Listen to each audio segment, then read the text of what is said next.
Okay, so I went down like a deep dive trying to find this darn thing yesterday, and it turns out it is the first part of my slides today. So today we're talking a little bit about basic training methodologies, how we can make our weight loss routines a little bit more effective, not only in, the aspects of like losing weight, but also from the perspective that we are trying to maintain muscle mass, right? So after completing this lesson, the idea today, guys, is that we want you to be able to talk about cardio and resistance training and how they can come together to create a really effective routine. Be familiar with some of the fun methodologies and like weird circuit training styles that I think are super, super fun to sort of implement. And then we will talk about NASM's OPT model at the end of the lesson. This will be the first time we look at it today before we start diving into, the OPT model much deeper throughout the rest of this class. So when it comes to weight loss, this is definitely going to be the most common thing that people come to us with when it for exercise, right? Like the sort of most common goal, the leading like reason people are coming to the gym is definitely, to lose weight, right? So we know that like physical activity is going to be really important, but one of the biggest things that we are going to try to work on is by generating as much of what we call Epoc as possible, right? So that's called excess post-exercise oxygen consumption. And what that is that is an elevated calorie burn that takes place after you exercise intensely. So Epoc is really cool because like it has really, really big benefits outside of the gym as well as inside the gym. So like if we can teach our clients to work hard enough to where they create like really high amounts of Epoc, then they're going to be burning extra calories all the time. This is where you hear people say, you hear it all the time where people are like, oh, exercise boosts your metabolism, right? And it does boost your metabolism in that your body will actually work really hard post-workout. And sometimes it lasts up to 72 hours. So that's one way that we can make a weight loss routine be a little bit more effective. Other ways are also improving like your non-exercise activity thermogenesis, right? Like, so like if Epoc is excess post-exercise oxygen consumption, it's excess calorie burning that takes place after you work out, right? Well, NEAT is like the calories that you're burning outside of working out. And what I mean by that is like, somebody who bounces their leg all day is going to have a higher level of NEAT, N-E-A-T, than somebody who doesn't, or somebody who doesn't have a dishwasher is going to burn a couple extra calories doing those dishes. Like it's all of the extra calories we burn outside of working out, right? So now we've got two really cool things that can help us boost our caloric expenditure every single day, right? I can work really hard in the gym and get an elevated calorie boost, right? And I can try to not automate my life too much, right? I can take the time to sweep my floors. I can take the time to vacuum rather than letting a Roomba do it, right? I can walk down to the end of the block to grab my groceries and carry them back to my house rather than driving one block, Actually, I can't do that because it's much further than that. But but like that is, those are options to us, right? Taking the stairs instead of like, taking the elevator. So what we're trying to do is complement our diet strategies that we've been talking about for the last couple of weeks with exercise strategies that are going to make it easier for us to not only like expend energy, but also maintain muscle mass, right? And this is where really like, being specific about like exercise can come in handy. So if you take a look right here, this is what I was trying to freaking find yesterday. So let's say you just go on a diet, you put somebody on a diet, right? We got 3 200-pound people here. Let's see here, paint. We've got 3 individuals who are 200 pounds. We'll put one in this little red box here. We'll put one in a little blue box over here. And we'll put another one in a little green box over here. Oh, okay, we'll put blue over here. So they're 200 pounds each, right?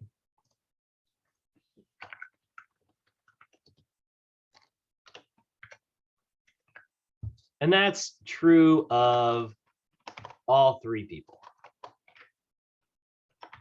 Now, what's going to happen is like person one is going to diet alone, right? That's all they're doing. They're just dieting. Person number two is going to do diet plus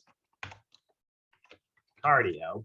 And person number three is going to do diet plus strength training. We'll say diet plus exercise. That's much easier. So when I mean exercise, obviously cardio is exercise, but diet plus strength training, right?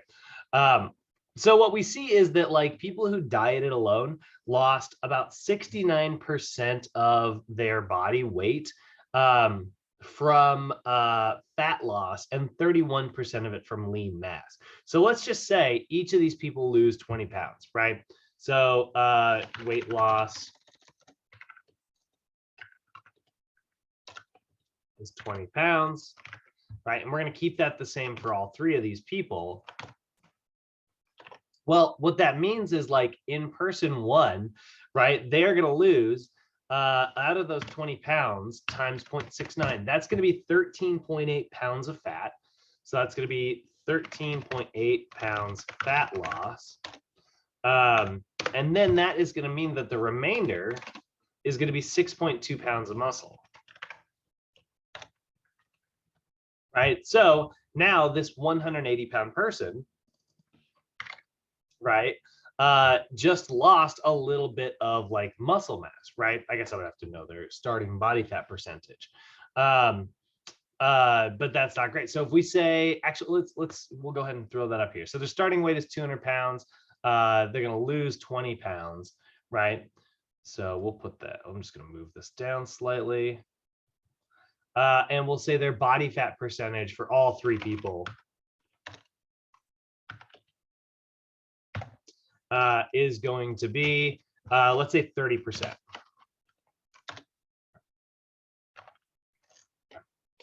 Right? So body fat is going to be 30% in all three situations here.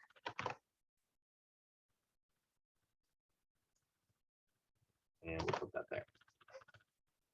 Okay, so they're all good. Each person's going to lose 20 pounds. Let's take a look at like what that means for their body fat percentage.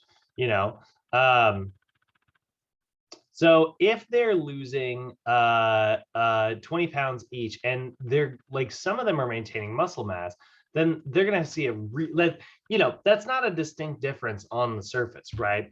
But what that means now is that like they had originally 60 pounds of fat each, right? And so now they've got minus 13.8.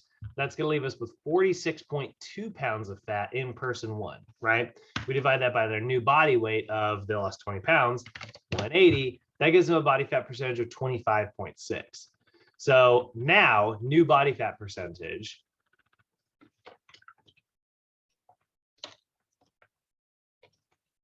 is going to be 25.6, right? Person two over here, who's going to do a little bit of cardio, which is obviously still using our muscles, which is going to give your body a reason to kind of keep that muscle around, right? They lost 20 pounds, right? But 78% of it was fat loss. So that means they're going to lose 15.6 pounds of fat, which is really good. So that's going to be 15.6 pounds fat lost. And that's going to mean that the remainder is going to be 4.4 pounds. Right? So, that's not quite as bad, right? That's a little bit, that's a little bit of an improvement there, right? But then, they did lose 15.6 pounds.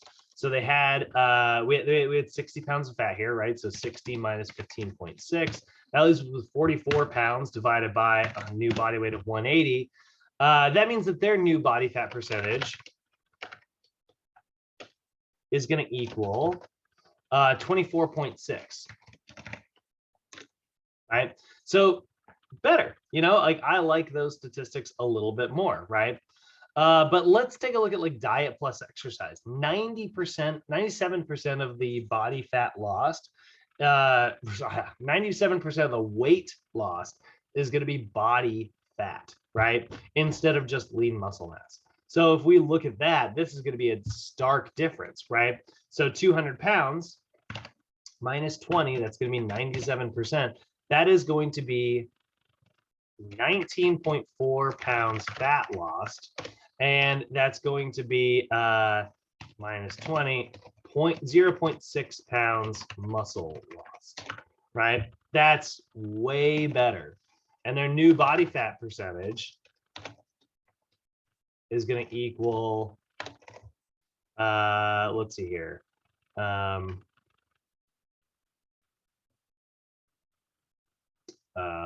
God, why am I? There we go. 200 minus, oh, sorry, no, that's not what I'm doing. Minus 19.4 divided by their new body weight of 180. Oh, I'm doing my math backwards here. So now they had, they had 60 pounds of fat minus 19.4, right, divided by a new body weight of 180. That's going to give them 22.5% body fat. So that's a substantially, like, that's a really stark difference there, right, guys? Like this person in the third scenario, yeah, like they all lost the same amount of weight. Each person lost 20 pounds, right? But the body fat percentage here is 25%, 24%, all the way down to 22%. That is a substantial difference. And that's really one of the reasons why we're trying to explain to our clients the importance of strength training, you know? And a lot of people, they go to the gym and they just do cardio and cardio and cardio and cardio, right? And that's them trying to lose weight, because look, cardio does burn a substantial amount of calories, and it is a really great way to get your heart rate elevated and then keep it there. I love that, right? But strength training is a really good way to improve your muscle mass and your posture and all kinds of other things, you know. Diet is a really great way to lose weight, you know, but it's not the only thing you should be doing. When you compare it, when you combine it with exercise, you're going to get a lot better results. When I used to work at, when I was working at Biggest Loser, it was so fun. We would do these we would do new guest orientation on the first day, and so all the trainers would be lined up, and then like Rebecca, who was our dietitian, she'd be there, and she and I were really close. She's actually like how I found out about that job. She was one of my best friend's wives at the time, and so like so we would do these orientations, and everyone would be lined up, and she'd be like, hey, you know, I'm here, and you know, I'm here to help you sort of like with your dietary stuff. And, you know, and she would always say, like, you can't out exercise a bad diet, which is true. Like I've said that before, right? So she would say that every time. She would always go, you can't out exercise a bad diet. And then I would always like step up right afterwards and go, that is true, but you also cannot out eat a bad posture. And so there are some sort of ancillary benefits, right? Like, not only does strength training help you maintain your muscle mass, it's a great way to work on your posture. And then we've got cardio to help us support our cardiovascular system. And if we do need to burn just a very specific number of calories, cardio can be really good for that. Now, some of you guys might be thinking like, oh, I hate cardio. Can't I just do strength training? Doesn't strength training count as cardio? Well, actually, it does have some pretty good benefits as long as you do it the right way. And that's sort of what we're looking at today. How can we sort of put cardio and strength training and diet together, right? That's going to be what makes it the easiest for us to, you know, effectively result in change. Now there is like sleep as a factor here. These are all like, you know, these are all like one study's example numbers. This is not always going to be perfect, guys.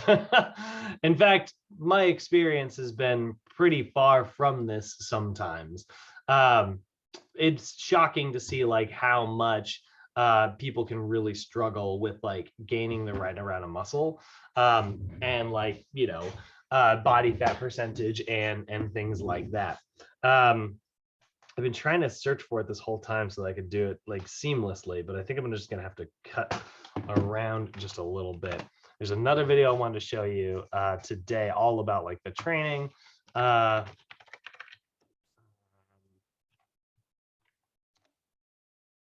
is it super compensation? Actually, this might be it. If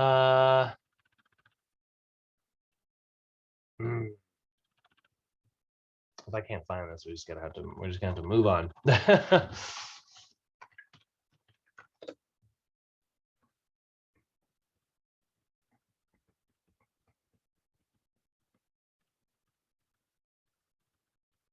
I do think it's this one.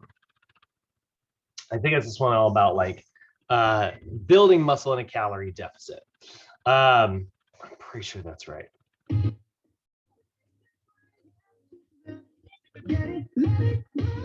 so tired of that. Double ads. So before we get into answering.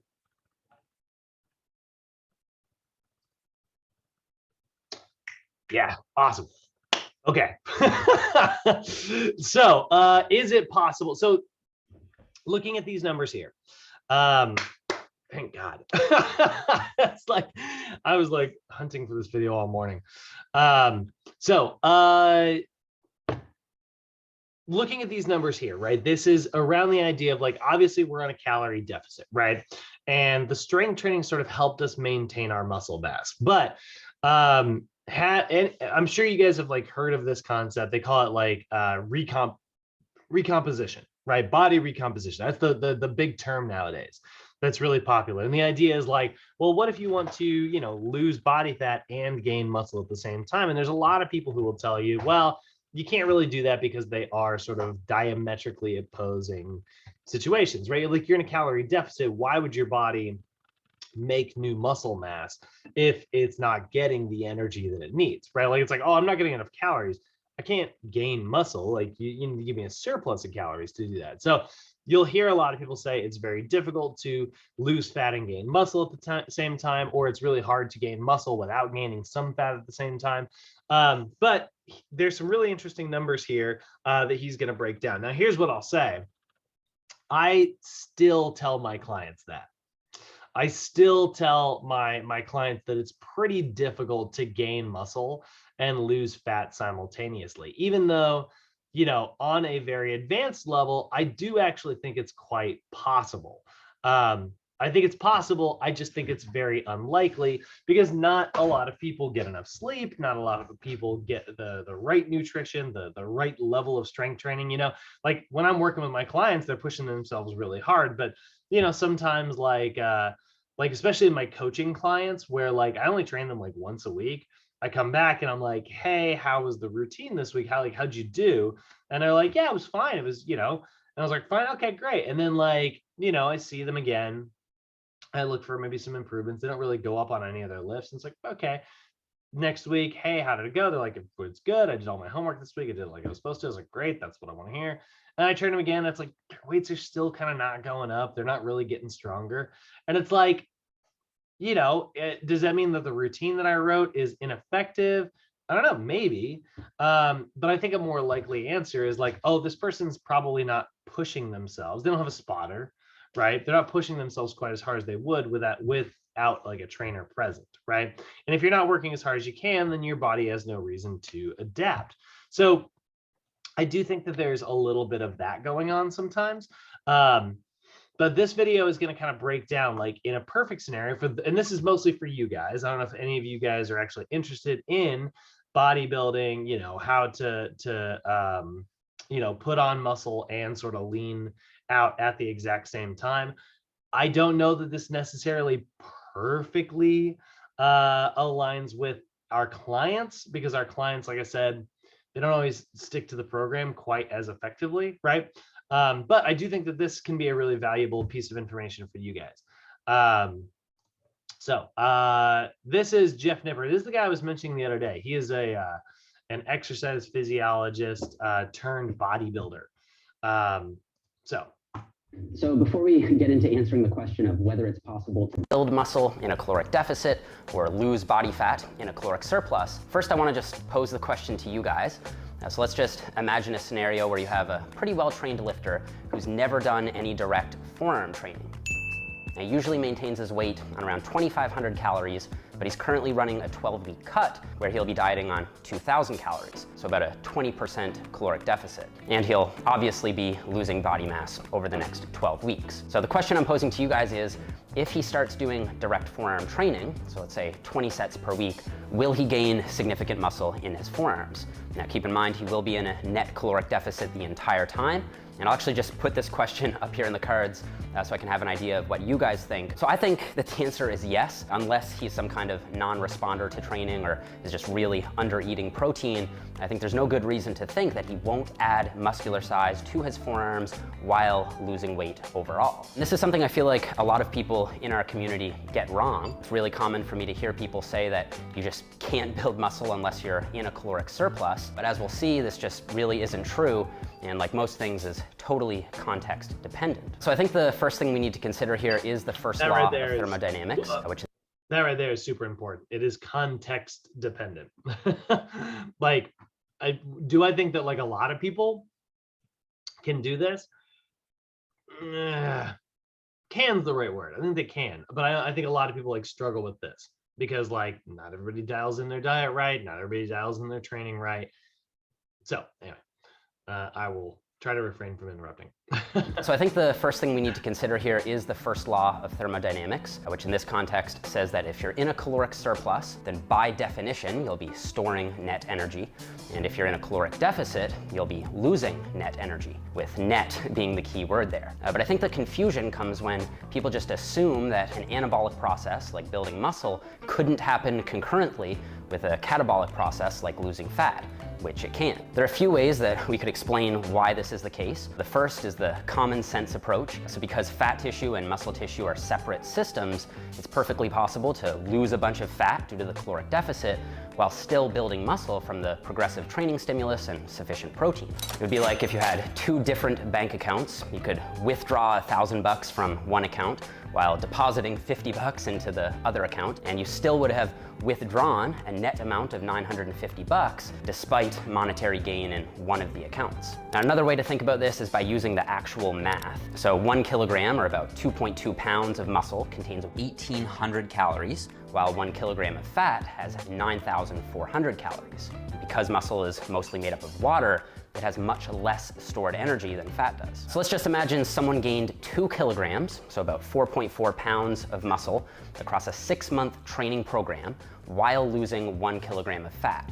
Something totally reasonable for someone in their first couple years of intelligent training. Now, if we do out the math here, so they gained 2 kilograms of muscle, which equals a gain of 3,600 calories, and then they lost 1 kilogram of fat, which equals a loss of 9,400 calories. So even though they would have gained 1 kilogram of total body weight, there must have been a total net energy deficit of 5,800 calories across those 6 months. Now, keep in mind that this is net total deficit. So because there's about 180 days in 6 months, this would only come out to about a 32 calorie deficit per day. And remember that this is despite the fact that over 4 pounds of muscle was gained. So the third way we can prove this is possible is by looking at actual training research results. So just picking one 2016 study out of Stu Phillips' lab, you can see that on average, subjects lost about 5 kilograms of fat mass while gaining about 1 kilogram of lean mass. And this was despite being in a caloric deficit and due to the fact that they were on a progressive resistance training program and eating a high protein diet.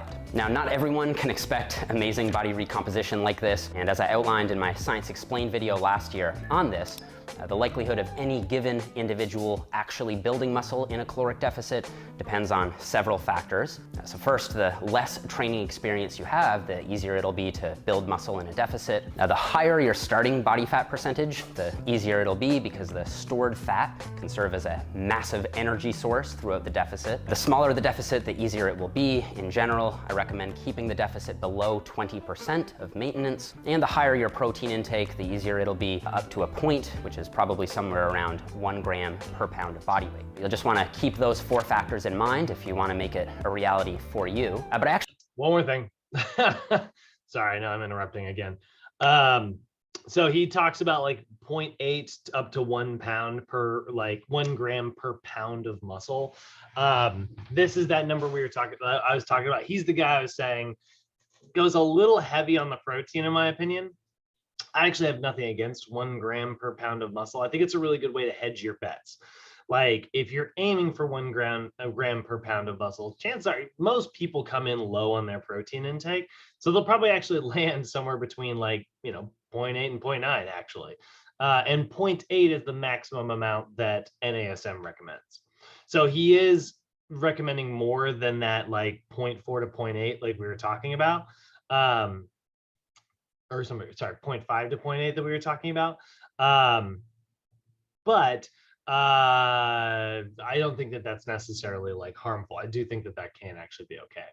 So ensuring that you are getting sufficient protein is a very effective way to, again, build muscle. Actually found the opposite question more interesting. So is it possible to eat in a caloric surplus and still lose body fat? So let's just look at the math here again. So if you were to gain 6 kilograms of muscle, which is definitely possible over a year as a beginner or an early intermediate, while at the same time losing a kilogram of fat, then by definition, you would have had to have been in a net surplus of 1,400 calories while losing body fat. Now it's important to note that, again, that's total cumulative caloric surplus.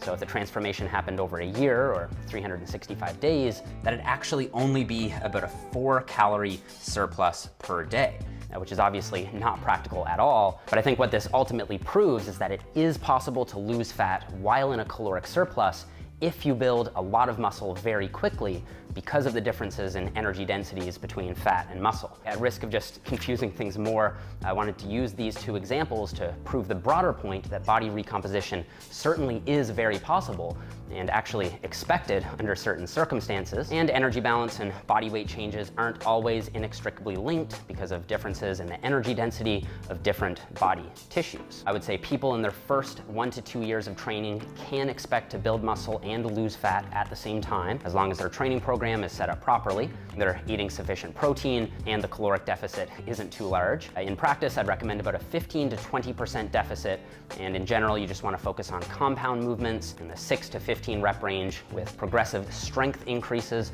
from week to week or month to month. Now, for people beyond their first couple years of training, despite the fact that some data does suggest that body recomposition is still possible in more experienced trainees, I still generally recommend discrete cutting and bulking cycles because after a certain training age, trying to build muscle while in a caloric deficit will most likely result in either very quickly diminishing returns, meaning slower gains, or as you get even more advanced, you could just be totally spinning your wheels and not really getting much of anywhere with either goal. Before we leave, I'm just gonna pose the first scenario again. So we've got the same guy in a same 20% caloric deficit, but this time he has been training his forearms with 20 sets per week for the last 5 years leading into his cut. Now, throughout his cut, will he continue to build muscle in his forearms, or will he at best maintain that muscle? And I'll just put that one up there in the cards as well. And I'm just gonna leave it at that, and we can discuss that one in the comments if you'd like. So a lot of the information in this video came from James Krieger's research review, Weightology, which I strongly recommend subscribing to if you haven't already.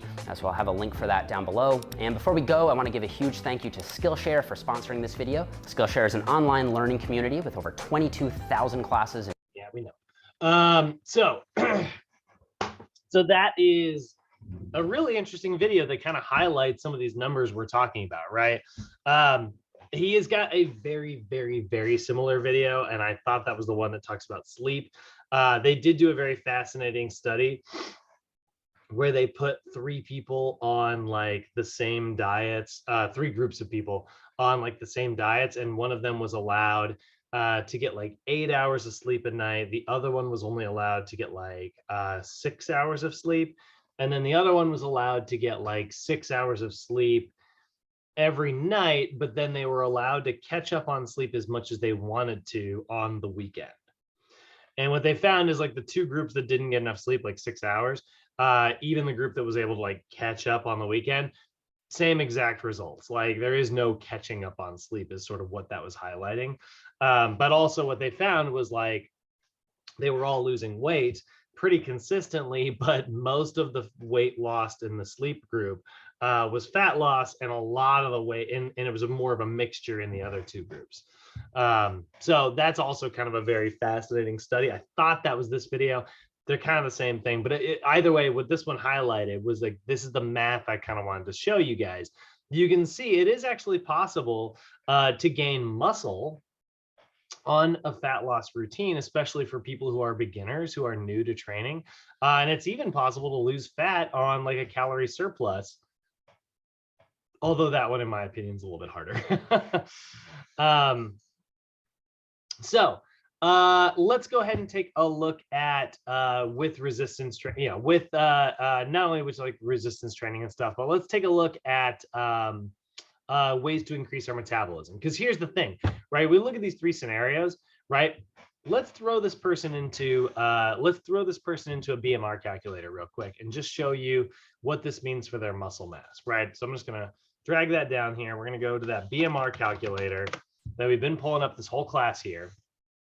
Now we're gonna say that this person is 30-year-old male, 5'10", and remember they weighed 200 pounds. And their body fat percentage is 30% in the beginning, right? So we hit calculate. And let's say on this routine, we have them exercising 4 to 5 days per week, right? Well, their daily caloric expenditure is about 2,552. Oh, wait, actually, this person's not exercising at all. Well, okay, that's actually, yeah, I got to use that as an example. So that their basal metabolic rate is 1742, okay? So this person who's just dieting alone, their basal metabolic rate is 1742. And that's the same for all three of these right now, because we haven't started with this person yet, right? So it's 1742, 1742, and 1742, right?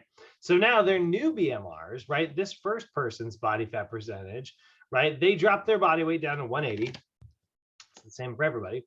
But this person dropped their body fat percentage down to 25.6.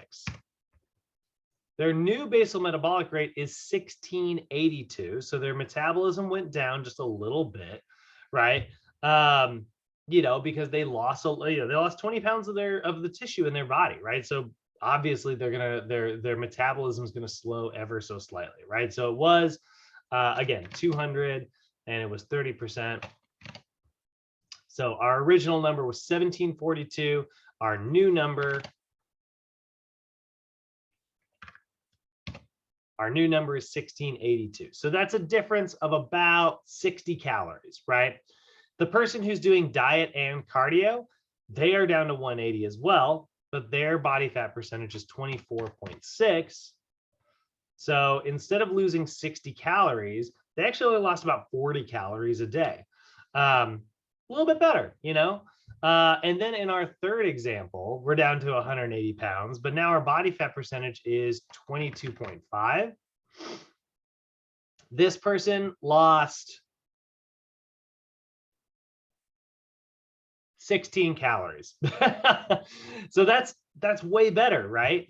Even though they lost 20 pounds of tissue, their metabolism didn't really slow down all that much. And that's when people say that like you can slow your metabolism, that's really what they're talking about. It's like if you lose muscle mass, yes, there is like less metabolically active tissue. It's not slowing your thyroid down or anything like that. It's literally just, well, you've got less stuff to burn, and I think like we look back at the video we watched a couple days ago, we looked at contestants on The Biggest Loser, and they found that like some people's metabolisms slowed way down. A lot of that can mean they're like, they don't have as much muscle mass as they used to. They don't have as much this, they don't have as much that. It's just not running at the same rate. So yeah, like your metabolism sort of slows down, but it's not because like everything's like, there's like a dial that's like turning back and you're just running at a slow rate. It's not like an oven that you're turning from 400 down to 350, right? That's not what's happening here. There's just less stuff to burn, right? It's more like a stove, or I'm sorry, like a wood stove is what I mean. It's less, it's more, or a campfire, right? There's just less wood to burn, and so it just results in like a little bit of a slower fire. So through resistance training, it may be sufficient to actually raise your metabolic rates if you can actually increase your muscle mass by even about like 100 calories a day. If you are able to like increase your muscle mass, like let's say this client here didn't lose their body weight, right? Like they kept their body weight at 200 pounds, but they dropped their body fat percentage by 5%. So they had like a direct 1-to-1 ratio of muscle and fat loss. It's going to be pretty difficult to do that, but let's just say that's the case. So they're still 200 pounds now, but their body fat percentage is 25. 1,840, that's 100 extra calories that they are burning every single day. And if you burn an extra 100 calories a day over 365 days, that's 36,500 calories divided by 3,500 calories in a pound of fat. That is 10.42 pounds of fat lost in 1 year's time just by putting on muscle. So this is where, again, we talk about like all the ways that we can raise the metabolism of our client. I had a client ask me one time, I was like, why do we do so much leg stuff? She was like, what is it with trainers and freaking leg day? You know, like she was like so frustrated because I was just like kicking her butt this day. And she was like, why? And I was like, it's leg day. And I'm always so excited on leg day. She's like, why are you so excited about leg day? She's like, every freaking trainer just loves leg day. And I was like, well, here's the thing. 60% of all of the muscle in your body is from your legs down. Your glute is the biggest muscle in your entire body, right? So if we can throw 5 pounds of muscle, 10 pounds of muscle, you know, like if we can increase your muscle mass in your legs, you're really not going to look any different. Your jeans aren't going to fit very differently. You know, you don't really have to worry about like bulking out, which some people are afraid of. I don't know why, but because it's very difficult to do. But like if we can increase your muscle mass just a little bit, it will do the job of helping you burn fat for me. It'll do the work for you, you know, like it will help you passively burn those calories that we're talking about. So like the more muscle mass you have, the easier it is to consistently burn calories. So that's one of the reasons why. And then the other one, we've talked about this to death at this point, that non-exercise activity thermogenesis, right?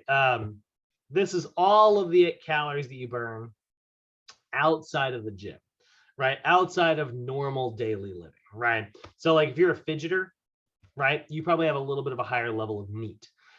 If you have a standing desk, you probably have a little bit of a higher level of NEAT.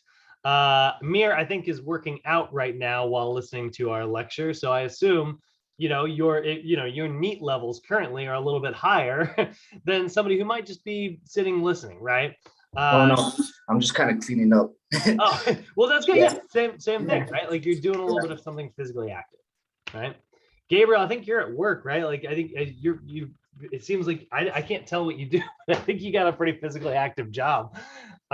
It looks like, I don't know. I'm kind of, I've only seen it on camera a couple times in the background, but you know, that's the thing. I used to be a furniture mover.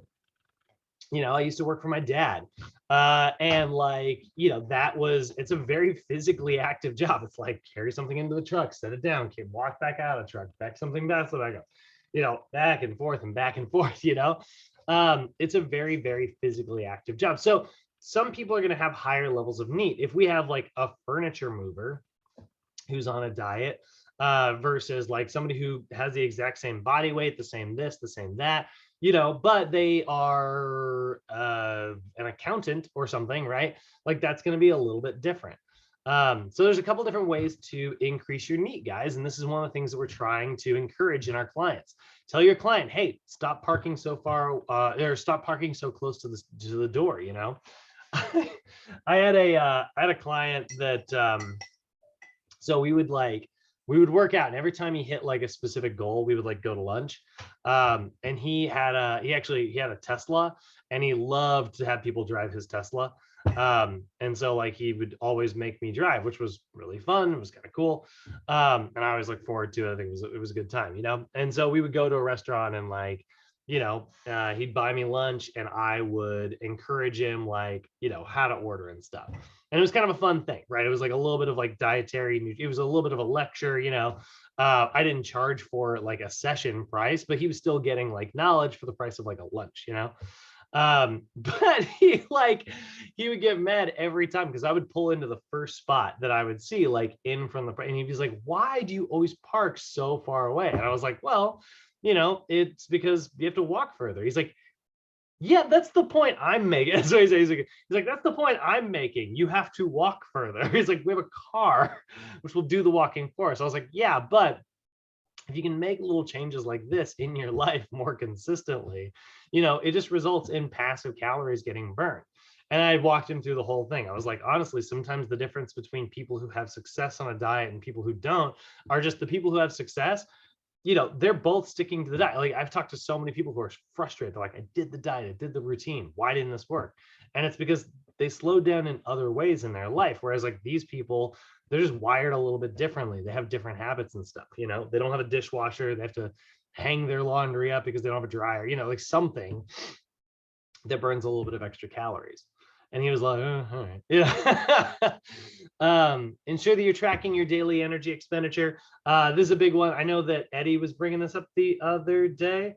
Eddie was talking about, you know, can pedometers be a really good way to ensure that you're getting enough energy burnt in a day? I think they can be helpful. Yeah. It's a little tool for you to take a look at every day and be like, oh my God, I'm only at, you know, 5,000 steps today, whereas normally I'm around 8,000 by this point. And then you sort of think back on your day and you're like, oh, you know what? I did go to that matinee earlier. And so I watched a movie much earlier in the day than I normally do. That kind of explains why I burned so much less energy. You know, it was brunch today, or I was, you know, I slept in, you know, those little things, you start to become aware of it and it can help you minimize the errors, right? And then taking the stairs. There's all kinds of ways to you move to a standing desk, right? All kinds of different ways to increase your NEAT. So that's going to be a really good tip outside of the realm of exercise. But let's get into the exercise. So resistance training programs that are effective for weight loss. There are a couple different ways that we can train our clients without looking at the OPT model, just some general tips and tricks that can be effective. One of them is focusing on total body training. If you are trying to burn as many calories as possible, you are on a weight loss routine. Honestly, total body training can be some of the best styles of exercise out there. You know, it's just going to burn a little bit of extra energy compared with a normal routine, right? So this is the use of compound exercises where you are using several muscles, several joints simultaneously. So like a really good example of this would be like picking total body exercises like a dumbbell squat to overhead press, right? So there's, you know, you can do this in a variety of different ways, but if you have dumbbells here and you just, you know, squat it down and then drive them up, you're using your shoulders, you're using your glutes, you're using your quads, hamstrings, right? Triceps, top of your pectorals, even just a little bit, you know, all of those things are happening. A Romanian deadlift to bent over row, right? You're here, you've got dumbbells, you hinge, row, and then stand. 1, 2, 3, 4, right? That's a 4-part movement. Or a lunge with a lateral raise, right?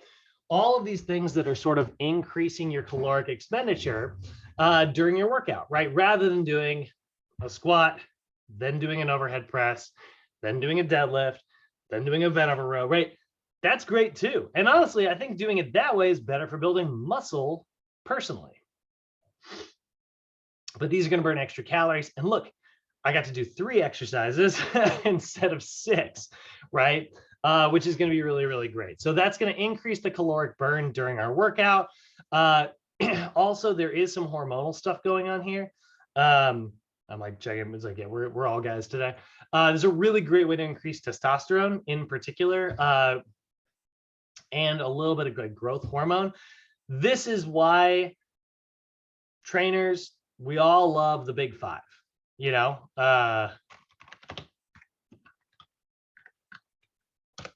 don't mean the store, right? When I say the big 5, what I mean are these 5 exercises right here. We love the squat, we love the bench press, we love the deadlift, we love the barbell row, although I would switch that for pull-ups, and we love the overhead press, right? If I had the big 6, I would keep pull-ups and rows. We love these big 5. And the reason we love these big 5 exercises is because they are all compound movements. They're not full body compound movements, but they are compound, right? Like the squat uses glutes, hamstrings, calves, right? And quads, forgot about quadriceps, right? Not to mention like a lot of core and a lot of stabilization. The bench press is really good for your shoulders, triceps, and chest, right? Multiple muscles simultaneously. The deadlift, same muscles as the squat, just a different distribution, with a little bit more emphasis on even some upper body stuff there. Barbell row, biceps, upper back, all of it coming together, overhead press, a little bit of upper chest, shoulders, and triceps, right? There's just a lot going on. And in every one of these, minus the bench press probably, there's also a lot of core activation. So big fan there, right?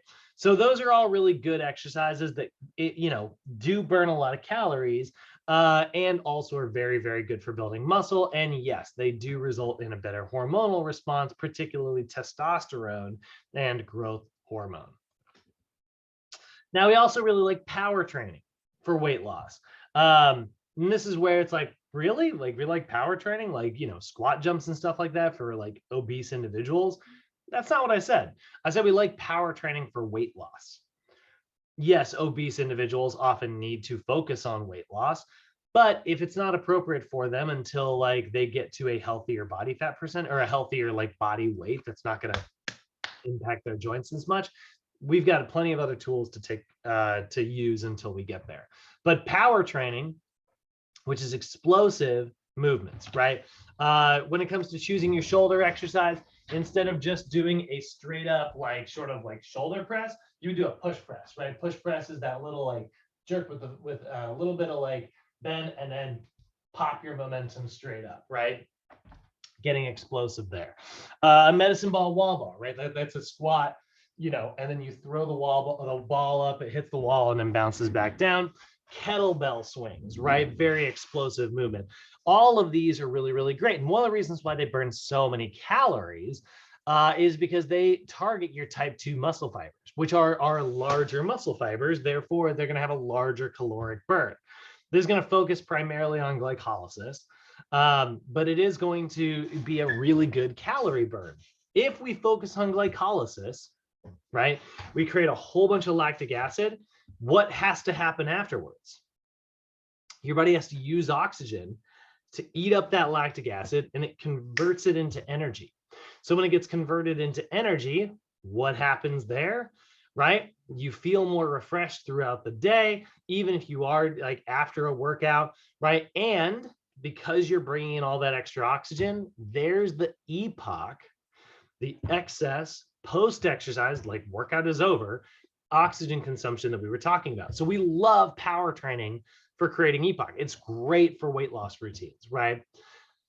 That being said, is it appropriate for anybody who's trying to lose weight?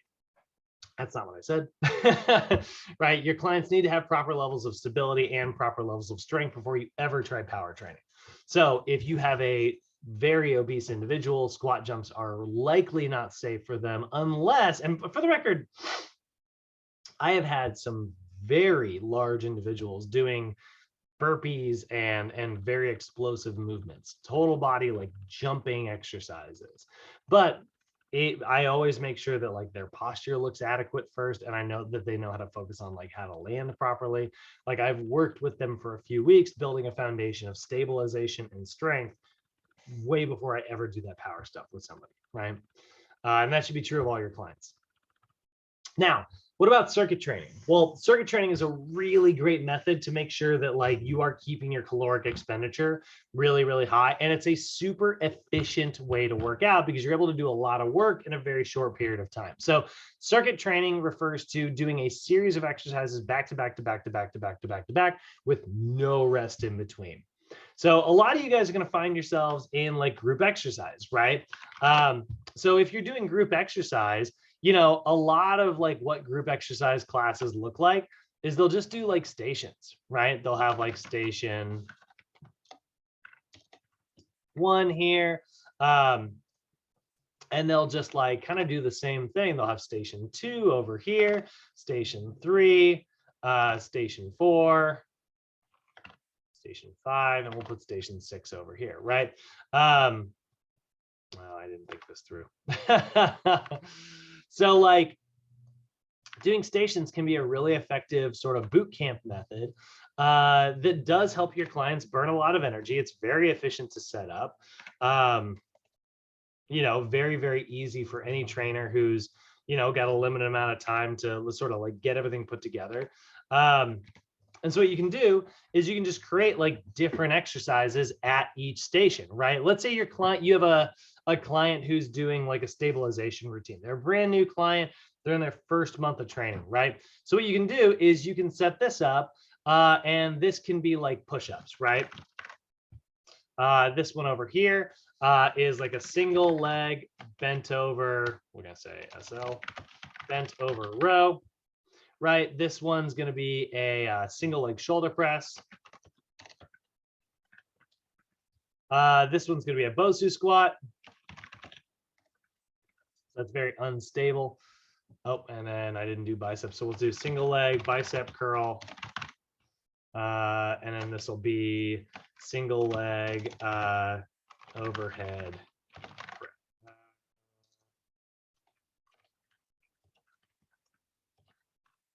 Extension. So there's a very simple 6 exercise circuit for a client who's in the stabilization phase, right? Those are all very unstable versions, right? The push-up, it's a regular old push-up at first, but then they get really good at it. I put their hand on a ball, have them lift one leg up off the ground, right? Single leg bent over row, really great way to work on stability while also like rowing, single leg shoulder press, right? There's a lot of stabilization that has to go on here. So this could be a really good exercise routine for someone who is trying to burn a lot of calories in a very short period of time. Because let's say you decide to do this, if they're in the stabilization phase, and I know most of you guys know this, but that should be between 12 and 20 repetitions, right? So you know what? That takes about 30 to 40, 45 seconds, maybe up to 60 seconds to do. So you know what I could do is I could just say, hey, I want you to do as many push-ups as you can at a relatively slow tempo. I want you to go 45 seconds each station, and then give them 90 seconds rest at the end of each circuit. And there we go, right? So there's sort of our rules there, right? And it will say 4 rounds. Actually, we would do between 1 and 3 rounds if it was stabilization. So there is a very simple circuit routine that we could build. You know what's really fun about this, guys? I could do this with a group of people very, very easily. I could do it with up to 6 clients if I wanted to. Heck, I could probably do it with 12 clients as long as I set up like 2 people in each station. Heck, I could do it with 36 clients if I set it up within each station if I'm doing a group exercise routine. And take a look. All I've got are Bosu balls over here, dumbbells set up over here. These are probably pretty light because they're arm exercises. These are probably a little bit heavier. And this is a body weight chest exercise. So you know what I could do? I do that. I take my group exercise routine. That took 45 seconds each station. 45. Let's see here. That's 45 times 6. That took 4.5 minutes plus. That's 6 minutes per set with 90 seconds of rest. So 6, 12, 18 minutes out of my boot camp. If I did a 10-minute warm up in the beginning, I am about 30 minutes into my boot camp here. So then all I got to do, I change my push-ups to wide grip push-ups, right? For round 2, we'll say wide grip push-ups, right? So now they got like a little bit of variety. Dang it, fit. I changed my single leg bent over row to let's do plank 2 row, right? I don't have any core work in here, but we'll deal with that in a minute. Single leg shoulder press. Let's go with like single leg scaption. That'll work. Instead of a Bosu squat, let's go with Bosu ball bridges. Instead of a single leg biceps curl, let's go with a kneeling hammer curl. That's not going. And instead of a single leg, let's go with bridge to skull crushers. And there we go. I just recreated my entire circuit. If I did this one also for 45 seconds each, 90 seconds, 3 rounds, right? That's another 18 minutes. So that is 3 sets. I had to set up 6 stations. I was able to do 12 exercises during my boot camp. And that is going to take 40 minutes of strength training plus a 10-minute warm up. And then I do 5 minutes of core work at the end of my boot camp. I do a 5-minute stretch cool down. I send everybody home. Boot camp created, right? Great for weight loss. And it took me 2 minutes to think of this, right?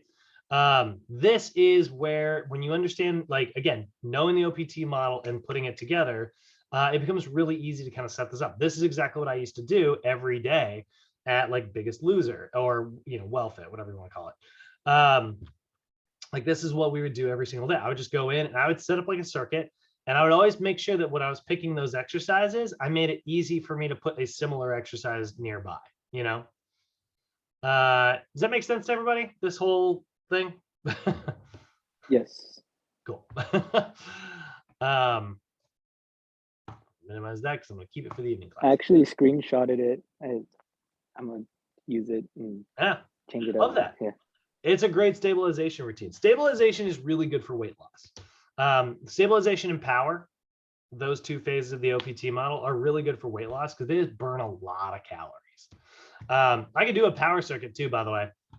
I'm not going to remake the whole chart here, but if I was doing, like, if I had a client who's in the strength routine, they do a bench chest press, a barbell bent over row, a military press that's with a barbell, front squat with a barbell, right? These are all strength exercises. They can do that as a circuit, right? And now they're building strength while also burning a lot of calories. Or you can do power, medicine ball chest pass, that's for the chest, medicine ball slam, that's for the upper back, wall balls, that's for the shoulders, and obviously squat jumps are for the legs, right? And then, you know, we got 60 seconds rest written here, but I'd probably do 90 after a circuit. So here's what's really great about circuit training, guys, is it trains your cardiorespiratory system while also training your strength, working on strength training. It is very, very good for cardiovascular health. I always do every couple of months circuit training.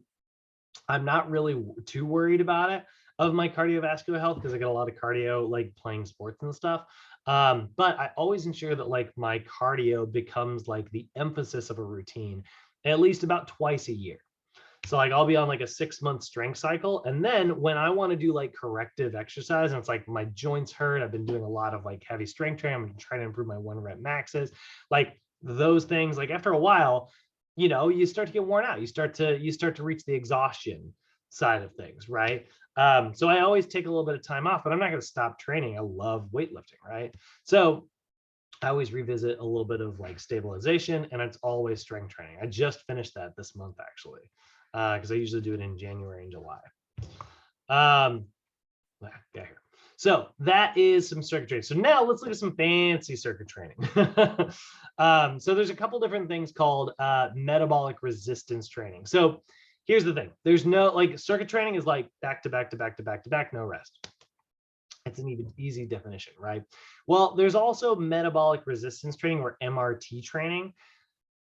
This is more of a category than it is like a technique. There's a lot of examples of MRT. And what it means, it's an all-encompassing term that defines high work rate type activities. So what I mean by that is these are, and I put this in here, it's exercises that have super high repetition counts coupled with little to no rest. So who in here has done CrossFit before? Who's tried CrossFit? Does Orange Theory count?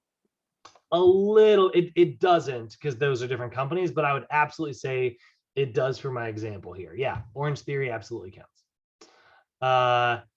Joseph, do you have a question, or are you just saying CrossFit guy? No, I said I did CrossFit. Perfect. Okay. So has anybody in here ever tried to do a Murph? The Murph. And here's what the Murph is, not the Murphy, the Murph. It is a workout after this guy. I think this was his favorite workout, if I remember right. But it's named after this soldier. And what it is you do a 1 mile run, 100 pull-ups, 200 push-ups, 300 squats, and then another 1 mile run. And he would do it wearing, there's a term that I don't know for the backpack. Yeah. Oh yeah, I'm sure if you were in the military, yeah, you've definitely seen these. They're very, very, very popular. So this is this has been adopted by CrossFit, because CrossFit's got a really good connection with like veterans and like ex soldiers who are like creating like workout routines that they used to do and stuff. It's a lot of like how CrossFit was sort of born. And so like the Murph is like sort of a challenge, right? Pull-ups, push-ups, and squats. Those aren't exactly the most complicated exercises in the world, but you can do a lot of them. That is sort of what metabolic resistance training is, right? This is the type of thing that falls way outside of what we consider the appropriate rep range for most people. We say like 12 to 20 reps, 6 to 12 reps, right? Those are sort of our standard rep ranges, right?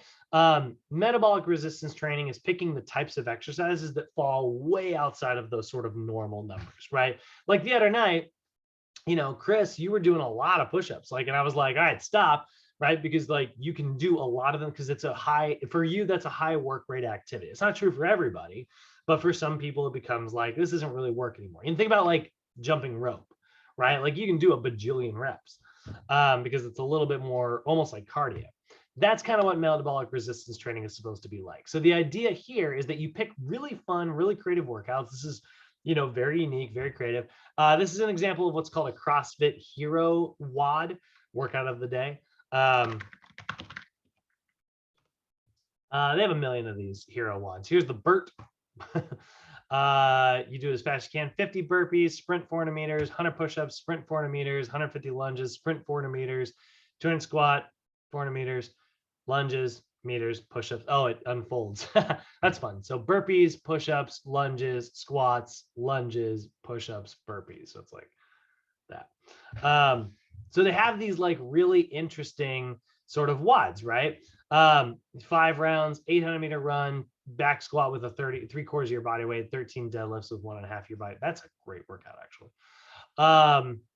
So anyway, that's kind of an example of metabolic resistance training. CrossFit, Orange Theory, they've sort of built their entire company around workouts like this. They're very creative. They're very fun. A lot of times your client has no idea what to expect. And that is really intellectually stimulating for most people. So they're like, this is great. It's fun. It's creative. I don't have to think about exercise. And like, you kind of love it. When I used to do my boot camps, I used a lot of like whiteboards. I would write out like what they were going to do. And I'd have them set around each station. And my clients, they'd run over, they'd look at the whiteboard and be like, what am I doing? And I'm like, oh God, and they would kind of like, oh, but they loved it. They were like, oh, it's that kind of fun trainer relationship that you get. So one of these really good examples of this is what's called a multi-planner set.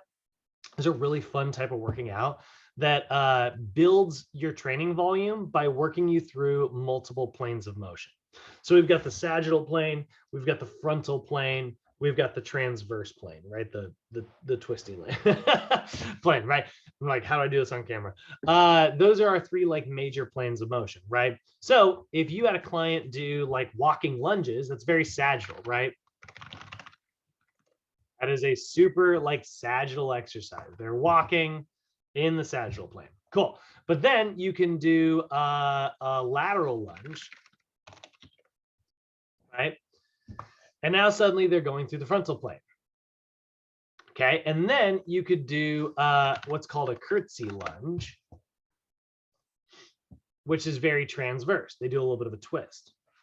So if you had to your client do like 3 sets of walking lunges, and then 3 sets of lateral lunges, and then 3 sets of curtsy lunges, holy crap, that's 9 sets of lunges in one workout. They're going to be wiped out, and you went through multiple planes of motion. Cool. That is a multi-planner set, right? Doing a chest press, doing a fly, and then doing like a push-up with, or like a push-up with rotation, right? Those are good examples of like multi-planner sets. So there's a lot of, it's just kind of a fun sort of theme for your workout. That's what I like to think of like MRT training as. It's like themes for each individual workout. There's cluster sets. The Murph was an example of cluster sets. Super, super high volume sets where you try to do as many repetitions as you can until you get to a big number. I like to call these chipper workouts, right? Like if you had like the Murph, right? And you had to do 100 pull-ups and 200 squats, 200 push-ups and 300 squats, right? You would basically like CrossFit always uses like chalk, right? They give you like a piece of chalk, you can write on the floor. It's like a fun thing that all CrossFit gyms do. So you would be like 100, 200, 300. And if like I did as many pull-ups as I can, let's say I can only do like 9, right? So I do like 9 pull-ups, set it down, and I would be like 100, and I'd write 91, right? And then I do as many push-ups as I can. Let's say I get like 28, right? So I go from 200 down to, well, now I have to do math, 172, right? And then for my squats, let's say I can do like 40 of those, right? So I'm down to like 260 left. So you're just chipping away at the numbers until eventually they're all gone, right? That is what a cluster set is, right? Those are really fun workouts too. I used to love like creating, I'd be like, guys, today we're going to do, everybody in here, we're all doing 100 burpees. And people are like, I can't do 100 burpees. And I was like, you can if you break it up. So every time you have to stop, you got to go do this. And I'd put them on something really gentle that had nothing to do with a burpee until they felt recovered enough to come back, and then they would like chip away at it, right? And then there's simple to complex sets. Simple to complex sets are just building progressively into more advanced versions of an exercise. If you've ever seen like an around the world exercise, these are kind of fun. So like, that's actually not it. Oh.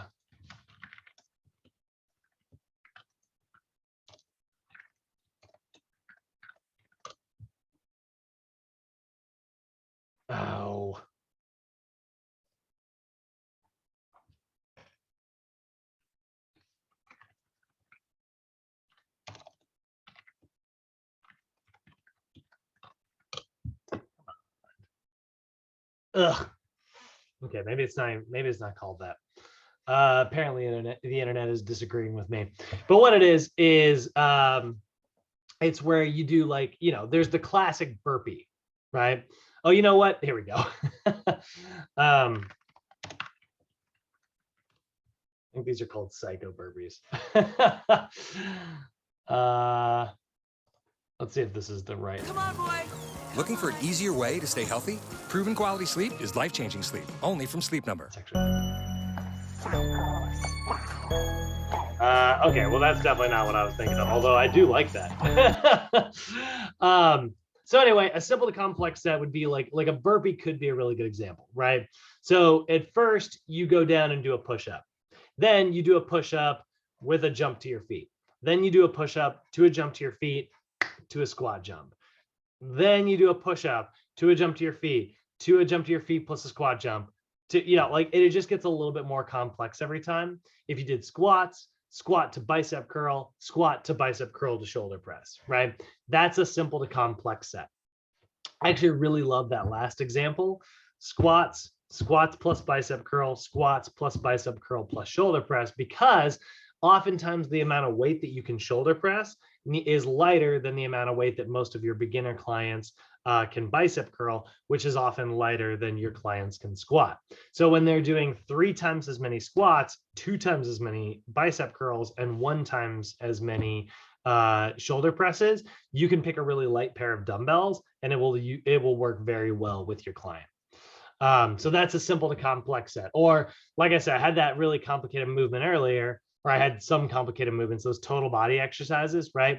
The Romanian deadlift to bent over row, right? So you would start by just teaching your client how to do a Romanian deadlift. And then you would do a Romanian deadlift plus a row, right? It goes from simple to complex. And then Romanian deadlift to bent over row to maybe like a leg kickback or something, right? Just something that makes it a little bit more complicated every time. I used to love doing that in group exercise classes. Like I'd be like, all right, we're gonna do this one. And I would just make up stuff and make it as complicated as possible and be like, it's like a game of Simon, it's like green. Okay, we know green plus blue. Oh, green and blue. Green, blue, red, yellow, blue, red, until eventually you're like, you got to remember them all, right? It's kind of fun. It's a fun little like challenge that your clients can sort of lock into. It's a really good way to keep a group of people motivated. It burns lots of calories and builds muscle simultaneously.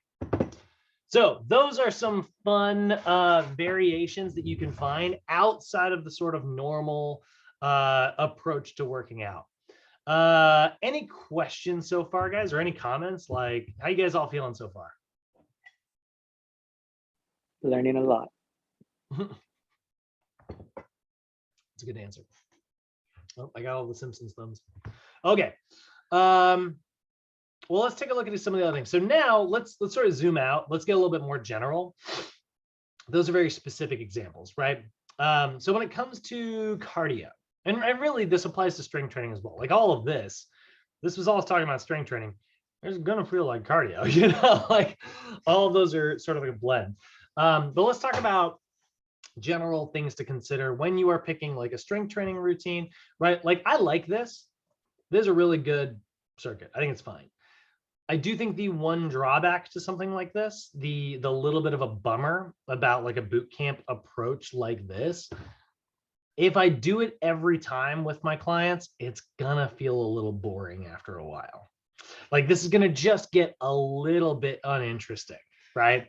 And that's okay if this is like, you know, Monday is stations day. Cool. You know, maybe I can do pods on another day, or I can do like, there's a million different ways to kind of set up your group exercise. This is a really simple approach, but maybe it gets a little boring. So one of the things we need to consider are what are called our fit principles. Okay, now this is something that every trainer actually has to know. This NASM didn't come up with these fit principles. Every I don't know why every training group has to know this. I guess it's like whatever group created the idea of like certifying all personal trainers was like, well, this is an important one. So fit principles, it stands for frequency, intensity, time, type, and enjoyment. I know you guys, a lot of you guys have seen this a million times. The reason you've seen it a million times is because I can almost promise you this will be somewhere on your test. So it's a tool that describes the different variables within, it says a cardio program here, but really any program. I mean, like it could be strength training as well. So you need to consider the frequency, right? Frequency is the number of training sessions in a given time period, right? You know what's really great about this? You can do this 3 days a week, right? And you're getting like 3 sets for the first chest exercise and 3 sets for the next one. So that's 6 sets. You do that 3 times a week. That's 6, 12, 18 sets per body part per week. And you're hitting all of the major body parts, right? Pretty good. So frequency, the number of training sessions in a given time period, right? You want to consider how often you're doing it. 3 days a week, 2 days a week, 1 day a week. If you're only doing this once a week, it's good, but it's probably not enough training volume to really get you to reach your goals. But then you also have to consider intensity, and frequency and intensity are often sort of like backwards of one another. You cannot have high frequency and high intensity. If you do, you're kind of asking for an injury. Now, what if I retooled this a little bit, right? What if I was like, all right, today's chest day, and I retool this workout just ever so slightly, and I focus mostly on chest, shoulders, and tricep exercises. Well, then I can raise the intensity and make that workout harder for those things, because let's say they come in on Wednesday, you know, they're going to still train 3 days a week, but now I do back and biceps on that day. And then on Friday, I do legs, right? So now my frequency is still relatively high and my intensity can be high because my frequency is actually, it's actually only once per week per body part, you know? So you can't really have both. Let's look at this in from like a cardio method. If you were sprinting 5 days a week, you're probably going to tear a muscle. But if you have like a little bit of like sprinting, maybe some interval, like some hill workouts, and then some long duration gentle runs, that's going to ensure that like your intensity is sort of up and down. You can still have that higher frequency. You know, you can do yoga every day. It's not very intense. And I know there's some yogis out there like, it can be intense. I'm like, it really can't. It can be hard, but remember, intensity, guys, from a trainer's perspective, means percentage of maximum effort, not hard.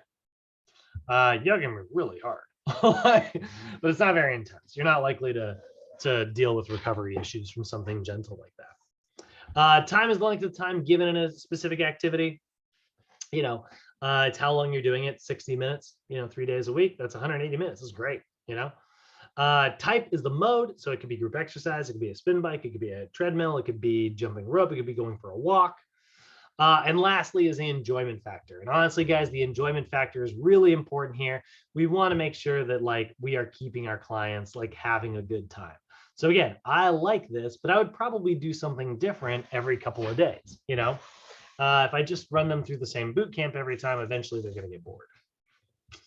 And that's why, like, one of my favorite pairings, I usually like to do sort of a zigzag when I'm doing total body training. I like to do like chest, shoulders, and triceps paired with like generally like glute exercises. Because oftentimes people don't like glute exercises. They're like more like quad exercises. And then most people don't like training their upper back. So I'll do upper back plus quads.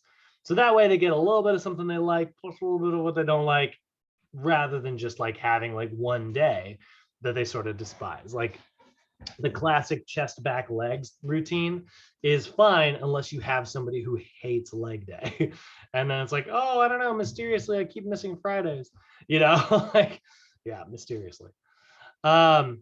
So these are all things to consider. Now, looking at how like intensity and time / frequency are sort of like inverse of one another. You can't have high time and high intensity. Again, that's going to get you injured.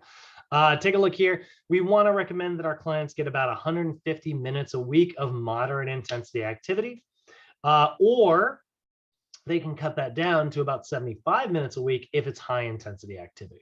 So even if they were just doing like 15 minutes of really intense, like let's say they didn't do 2 of these circuits, right? They just did one. They just did the green one on, and they didn't necessarily have time to warm up and stuff. That's still 18 minutes there, right? If they did that 5 days a week, you know, and just change up the exercise every time, 15, 30, 45, you know, and then like another, 60 minutes there plus 7, Monday through Friday, 15 minutes at a time, that can be enough to maintain your health. Probably not enough to really result in like a lot of weight loss or a lot of muscle gain, but it's definitely enough to keep you healthy. And if you can't handle the high intensity, great, do 30 minutes of low intensity, 5 days a week. That's all we need.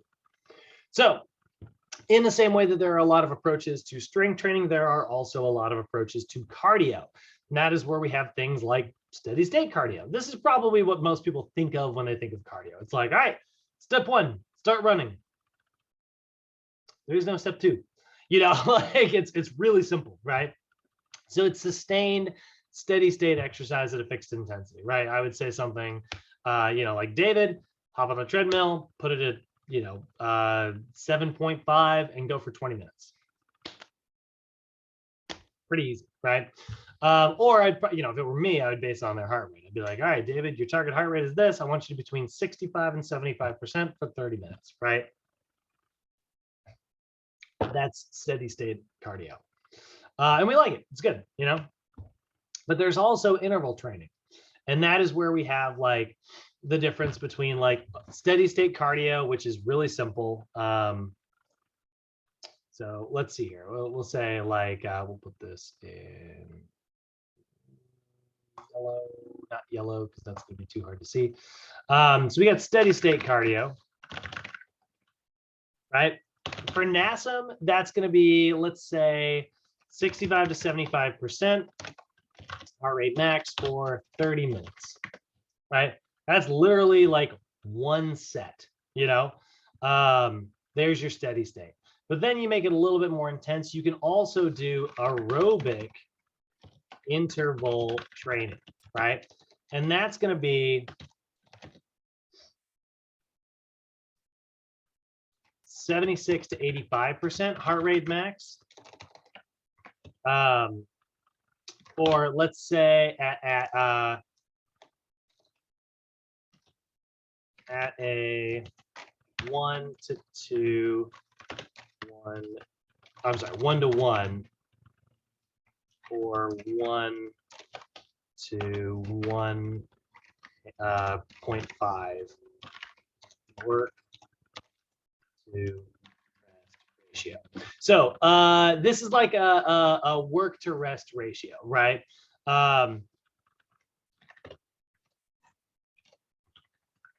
So what I mean when I say work to rest ratio, as an example here, is I mean like you would do, let's say 10 rounds of 1 minute at 76 to 85% RA max. Actually, let's do this. 10 rounds of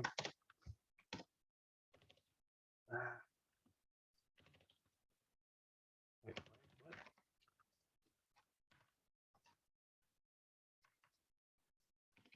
Why is my mouse not working? What happened? 1 minute at 76 to 85% heart rate max, and then we would do 1 minute at 65 to 75%.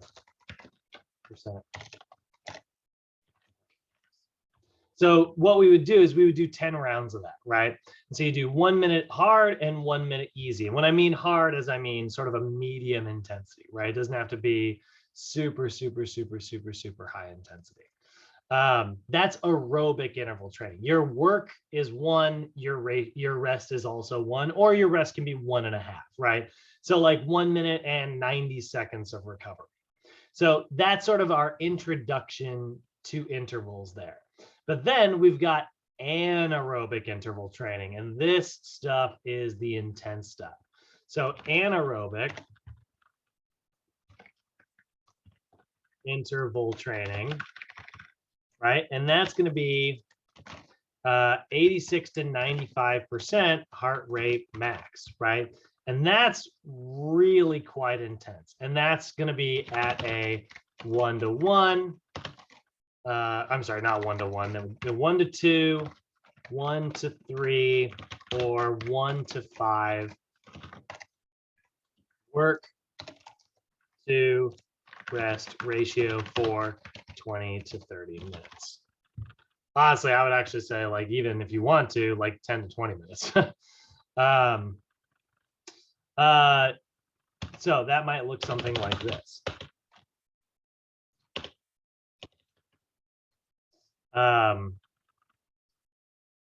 Let's say 10 rounds of 30 seconds at,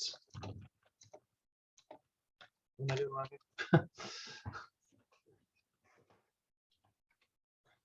30 seconds at 86 to 95%, our max. And then we would pair that with, let's go with 90 seconds at 65 to 75%.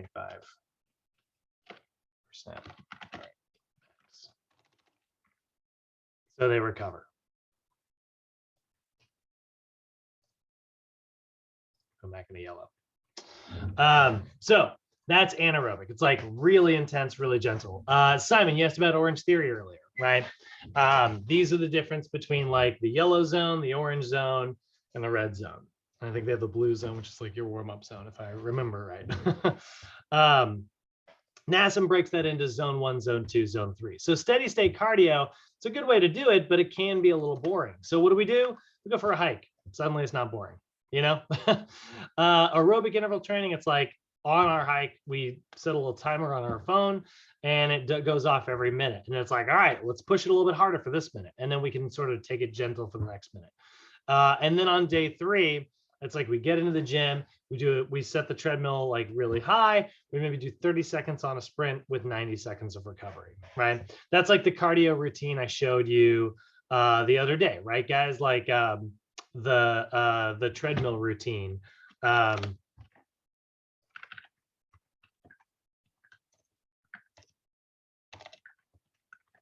Right, that's the John Terry workout. If you want to eat healthy. So this guy was doing a 20-second sprint followed by 40 seconds of recovery. So that is a 1 to 2 ratio, right? He's doing double the recovery of his sprinting, and that's what we mean when we say like anaerobic interval training. So he sprints, And remember, this guy's doing an 11.2 on that treadmill. That is, I think, like a 5 and 20-second mile, and then 12% incline. And so he goes for 20 seconds, and then for 20 seconds, and then he's going to hop off and let his heart rate come back down and recover for 40 seconds. So that's anaerobic interval training, right? The harder you work, the more rest you require. Now, there's a couple other ways to incorporate cardio as well. There's pyramid training. This is known as like stepwise training. Sorry. There's also multi-mode training. Multi-mode training is honestly just doing like multiple types of cardio.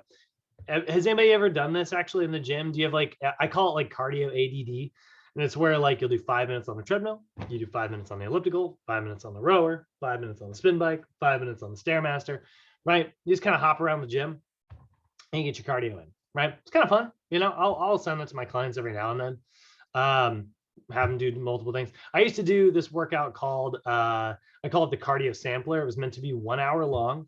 And I would do something kind of similar to this, actually. I would basically pick 6 exercises, and I'd be like, all right, you're gonna do 6 exercises. Then you're gonna do 400 meters on this. You're gonna come back, you're gonna do those same 6 exercises again. Then you're gonna do 400 meters on that. And so what I'd have them do is I'd have them work their way around the gym. And it was kind of fun. It was a fun, like little like at home, or not at home, but like homework at the gym sort of routine. And so they would do a little bit of treadmill, a little bit of strength training, a little bit of elliptical, back to the strength training, a little bit, kind of fun. There's stepwise or pyramid training. The pyramids are rough. This is where you basically just increase the increment the entire time throughout the aerobic spectrum. So like, for instance, one of my favorite stepwise routines that is absolutely brutal, and you just do it as many reps as you can for however many minutes you're going to do, is you do every 30 seconds or every minute, if you want to do the slow version, you increase the intensity. So if I were on a treadmill, at the 30-second marker, I would raise it by 1 mile per hour. And then the next 30 seconds, I would raise it by 1 incline. And then I would go up by 1 more mile per hour, and then 1 more incline. And it would go up and up and up and up and up and up. Usually you can only do that for maybe 5-6 minutes, because eventually you're like sprinting uphill. So then once you feel like you're tapped out, you step yourself off to the side of the treadmill, set it back down, recover, and repeat for however many minutes you're going to do your cardio. So stepwise training is, it just gets harder every so often, right? There is also my favorite, which is known as Lek Training. It's the funniest name in the world. Lek is Swedish. It means speed play. And it's where you do a sprint followed by a recovery, and you do equal amounts of time. Used to be distance. You'd sprint 400 meters, jog 400 meters, sprint 600 meters, jog 600 meters, sprint 800, jog 800, and then repeat. But that's mixed tempo training. This is really good for marathoners who are trying to like break a plateau and build up speed. But basically you do an equal amount of work to rest. Really good, I love Lek training. I think it's great. So 30-second sprint, 30-second recovery, 60-second sprint, 60-second recovery, 90-second sprint, 90-second recovery, back to 60, back to 30, and repeat. And then we got split routines. And split routines are not really a way, they're not really a type of cardio. They're more like a way to do cardio. Not everybody can commit to going to the gym for an hour a day. So instead, we break up their cardio sessions into multiple training sessions throughout the day, right? Maybe you go on 3 10-minute walks, right? You get up in the morning, you go for a 10-minute walk, make yourself breakfast, shower, head to work, right? At work, you have your lunch break, you go for you spend 10 minutes of your lunch break going for a walk around the building, right? When you get home, first thing you do, change into some regular clothes, go for another 10-minute walk, cook yourself dinner, rinse and repeat, right? It's 10 minutes out of your life 3 days a week, or 3 times a day. That's not that bad, and it burns the same number of calories as like a large, session and stuff. So that is sort of the fun approach to cardio. Now, here's the thing that we know about strength training. Here's the thing that we know about cardio. Here's the thing that we know about exercise in general. All exercise is built around the idea that you are trying to progress. So progression should be the focus of your cardio routine. and it should be the focus of your strength training routine. If you go to the treadmill and you put it the same pace and you read a magazine every freaking time you go, you are not getting better. That treadmill is hardly exercise at this point, you know, and that's why we're trying to progress. So we want to progress about maybe 10% or maybe 5 to 10 minutes every 1 to 2 weeks. That is what we're seeing there. In strength training, it's kind of similar, right? Like when I'm working with barbells and barbell plates, I try to go up by 5, maybe 10 pounds every 1 to 2 weeks. When I was new, it was going up every session. When I got intermediate, it was going up every week. And now it's, honestly, it's actually closer to every 2 to 3 weeks. But that's the difference between like an experienced and an inexperienced lifter. So how do we ensure that we're progressing? Well, guess what? We're back to the OPT model. So NASM has done all this work for you. They've created the OPT model, which is their approach to progression, right? So this is going to start with stabilization. You're going to build a foundation of stability. Then once your client's good at that, you can progress them into more of the strength concepts, right? Endurance, hypertrophy, or max strength. And those reach a progression, right? Strength endurance is heavy, but still relatively high repetition. Hypertrophy is much heavier, but not really that high repetition. Max strength is very low repetition, but super high intensity. And then once you've built that foundation of strength, now we can work on power. We can work on like generating and being as explosive as possible. So NASM's OPT model is a really great way for you to move up and down and progress over time. This is where we have what we call an integrated training approach. We want to make sure that we're progressing not only in strength. It's very easy to understand progression in strength, right? Hey, Edwin, how much can you lift? 100 pounds? Great. Work out for a couple of weeks. Hey, Edwin, now how much can you lift? Oh, 110 pounds. Good job. That's, that's an improvement, right? Progression in strength training is very easy to understand, but we want to progress in everything. We want to get more stability. We want to get better balance. We want to be more explosive and reactive, right? We want to be faster. We want to be more agile. We want to be able to respond to things a little bit more quickly. We want to be more mobile and flexible. We want to have a stronger heart and cardiorespiratory system. And yeah, we want to progress our strength training. So NASM has created the OPT model, and they've created the OPT template as well. And the OPT template is a really valuable tool that makes it very easy for you to write out your workouts. Oh, it's the CES one. Oh, that new one's ugly. Sorry. So you take a look here. We have our warm-up. This is where we address like flexibility and mobility, right? We have our sort of activation section, which is where we're getting into like the core and the balance and stuff like that. We've got sort of working on skill development, speed, agility, quickness, reactive training, right? We've got our classic resistance training, chest day, leg day, back day, shoulder day, whatever. We can throw in a bit of client's choice in there nowadays, and we got a cool down. This looks a little bit different than the one that we typically use at Sochi, just because I usually take the client choice out of there. However, that is a very effective way to keep people motivated, give them some control. But me personally, it's like, you hired me, I'm going to tell you what to do, but integrated training is all about incorporating all parts of a training program. So what we are going to talk about for the rest of this course, now, I keep calling this a program design course, right? Today, we're sort of introing it.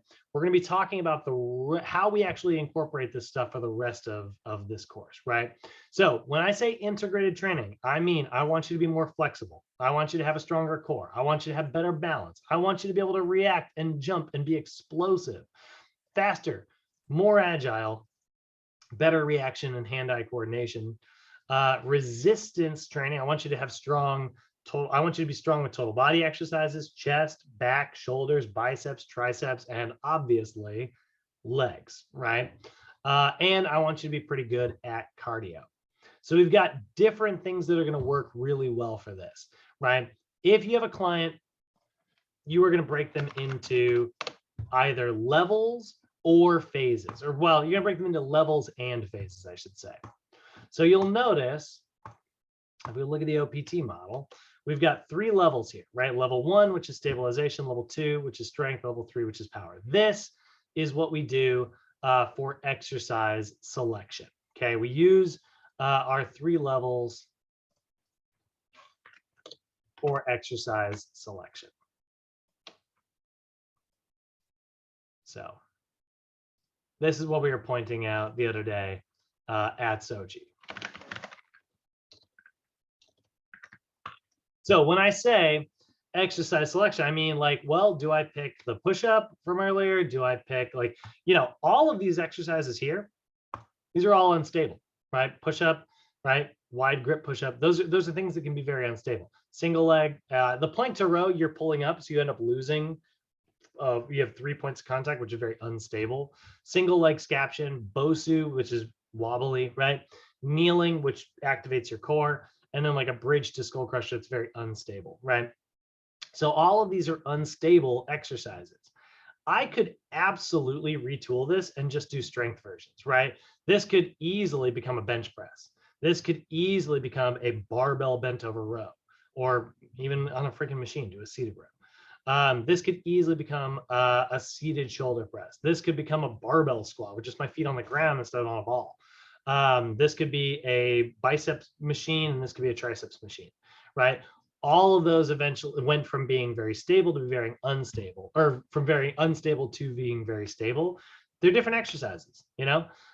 They work on different things. So that's where your exercise selection comes from. And then you've got this section of the OPT model, which is your, and this is your levels, I should say. This is levels. Right, so levels determines your exercise selection. And then over here, we've got phases, which is going to determine acute variables. And what I mean by acute variables are sets, reps, tempo, intensity, rest period. Okay. There's a little bit more to consider on the phases side of things, right? You know, stabilization is about 12 to 20 reps. It's about 1 to 3 sets. It's a slow tempo. The intensity is only 50 to 70% of your 1 rep max. And the rest period is like 0 to 90 seconds. But if I had a client in the max strength phase, right? Well, then my sets, that's gonna be like 3 to 6. My reps are only gonna be 1 to 5. My tempo is trying to be explosive. My intensity is 85 to 100. I'm working as hard as I can, 100%. And the rest period is like 3 to 5 minutes. So very, very, very different between different phases of the OPT model. That's why we have to have phases, is because there's a big difference between strength endurance and max strength, you know? So those are the numbers that we kind of want to get memorized. So let's go ahead and just talk about the concepts today. And that'll be the last thing I do before I let you go. So stabilization is all about stability. That's our main adaptation we're aiming for, right?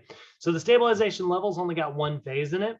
That's the stabilization endurance phase. So the focus here is all about creating optimum stability and posture. Look at all these exercises that we picked earlier. These are all stabilization. They're all about stability, right? You learn, it's like, hey, you're doing your push-ups, you're dipping your butt down. Get that core tight. Stick your butt back up into neutral spine. Oh, now it's up too high toward the sky. Bring it back to a neutral spine, right? Like you have an opportunity to coach your client into that proper form. Multi-planar exercises, learning how to use the sagittal plane, learning how to use the frontal plane, learning how to use the transverse plane. By the way, remember that multi-planar stuff? If I dropped this down to maybe 30 seconds each with only 30 seconds of rest at the end, and I just kept my client moving, I could probably get 3 sets in instead of just 2. It would be a lower repetition. But then I could do a sagittal exercise, a frontal exercise, and a transverse exercise. And that's also a way to set up your stations. Proprioceptively challenging, wobbly environments.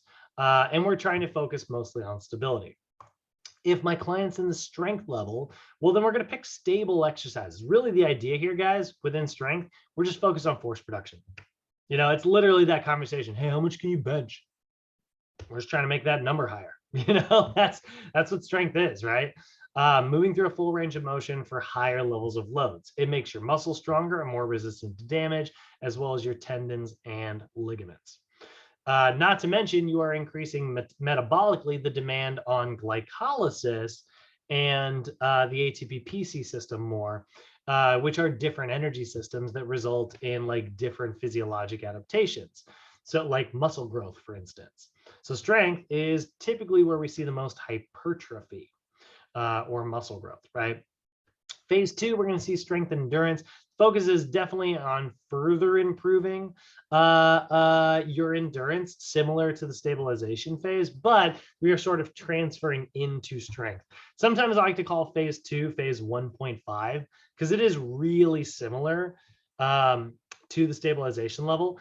In fact, it actually has one of the rules that we have to follow is you actually do superset training within phase 2. So what you do is you focus on a strength exercise first, such as like the bench press, and you pair it with a stability ball chest press, which is very unstable, right? And that's the focus on, that puts the focus on like force production for the first half and stability for the second half. So I like to think of it as like phase 1.5. It's like, oh, we are getting into strength, but we're still not leaving stabilization behind. Hypertrophy, which is all about like muscular development and, you know, pure growth, right? This is going to be at high levels of volume and relatively high intensity, although it's not as intense as like max strength. This is going to focus on cellular changes that are going to increase your muscle size. And I remember the last time I taught this class, my students made me put gains with a Z. That's phase 3. So right in the middle of the OPT, you know, this is like, is it heavy? Yeah, it's starting to get heavy. Is it relatively high reps? Yeah, it's still kind of high reps, right? It's in the middle of everything. It's sort of the jack of all trades, right? So that's really good at making muscles bigger. We got the max strength side of things. This is all about just increasing like maximal force production. So maximal force production is literally just being able to lift something heavier. You know, focus on like the motor unit recruitment, the firing rate, right? You're getting nervous system changes here. You know, it'll make you bigger too, which is kind of nice because if your body goes, holy crap, we're not strong enough to lift that weight, we need more proteins in every muscle cell, that'll cause cellular growth as well. But a lot of the changes that you experience in the max strength phase, you're really training your nervous system to learn how to recruit properly. So there is a big difference between our 3 different phases of strength there, right? They're all going to result in like increased force production, but they sort of do it in different ways. And then we got the power level.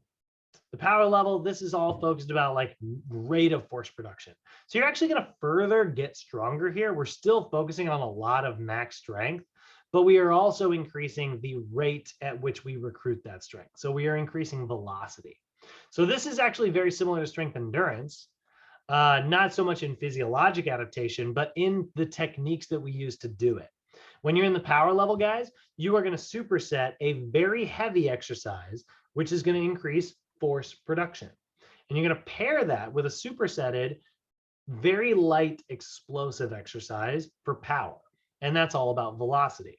So then you get force times velocity. That's our equation for power. So this further develops motor unit recruitment, similar to max strength, firing rate, similar to max strength, synchronization, similar to max strength. The equation for power is force times velocity. So we pair a max strength movement, which is all about force, with a explosive power movement, which is all about velocity. Now with weight loss clients, you probably shouldn't be doing, I did put a little asterisk up here. If you have a client who's in weight loss, again, if they're very obese, you probably shouldn't be focusing on explosive movements or heavy lifting because it can be really hard on their joints. But if they are already like in relatively good shape and they're just trying to lose a couple pounds here and there, power is a great level for burning lots of calories. It's very bad for building muscle, just so you guys are aware. The speed at which you lift just doesn't give your body enough time to produce enough lactic acid to like build and grow muscle very effectively. I would say this phase out of all phases is probably the worst for hypertrophy and growth, but is great for burning calories. So if you've already got the muscle, because you've worked your way up the OPT model, this is a great way to trim down at the end of a cycle for my bodybuilders out there. And then cardio is the same thing. We got progression built into cardio as well. We kind of saw that earlier in our little chart that we made here, right? So if I just move this, let's see, I'm going to put a box around each of these, right? Put the orange box around yellow, and put an orange box around this one. And we'll put a red box around this one, right? So what's kind of cool about this is that this is also a really good example of progression, right? So like if I were to take these, let's say I've got a client who's in, and actually I'm going to flip these around. We'll build this up, right? Oh no. I feel like I'm doing a puzzle. I know there's space. Hey, there we go. So let's say I'm like building this up in my client, right? Well, this is going to be like a very good example of like a stage 1 routine, right? So clients who are in like stage 1, they pretty much only have access to steady state cardio. That's really the only tool that they have available to them. But stage 2 can actually incorporate both of these. So stage 2 is going to have like a little bit of like stage 1 incorporated into it, right? So it's going to sort of use both here. And that's going to be our stage 2. We'll put that in orange. Right? We're sort of incorporating both of those. And then clients who are in stage 3, they can use all 3, right? They're going to come out here.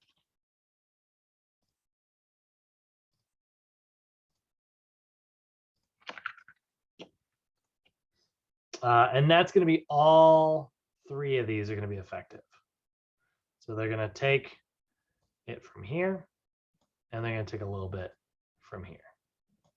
Okay, I got a little messy, but that's the thing, right? So as a client who might be in like the really advanced cardio, remember we go back to our fit principles earlier, you can't have high intensity and high frequency, right?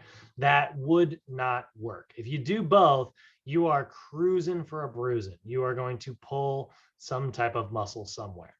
So if you are a client who's in a stage 3 routine, an example of that would be like, let's say you've got Monday, and then you're going to do cardio on, let's say Tuesday, and then you're going to do cardio on Thursday, and you're going to do cardio on Saturday.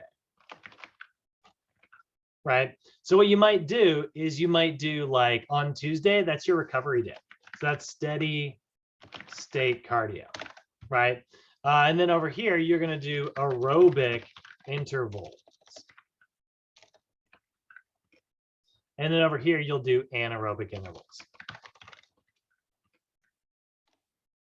Right? So that, again, is kind of going back to, it's like you've got one day that is, you know, relatively gentle. You've got another day that's sort of in the middle. And then you've got a third day, which is your super intense stuff. And actually, I actually normally do this in reverse. If I'm being perfectly honest with you guys, I actually like to steady days should be spent on the weekends where you have more time. So if you were a marathoner, right? Like Joseph, I know you're a half marathoner, right? This is sort of what your training should look like, right? You have probably your long runs where you're training, you know, for the distance. Well, this says Tuesdays. I'd probably put that on a Saturday because that's when you're less likely to be busy with work or something. And then like, let's say, so, but for my example here, we'll say Tuesday. And then Thursday, you have like maybe hill training. And Saturday, you're doing sprints. And so you have a stage, you know, that's what stage 3 routines really do actually kind of look like.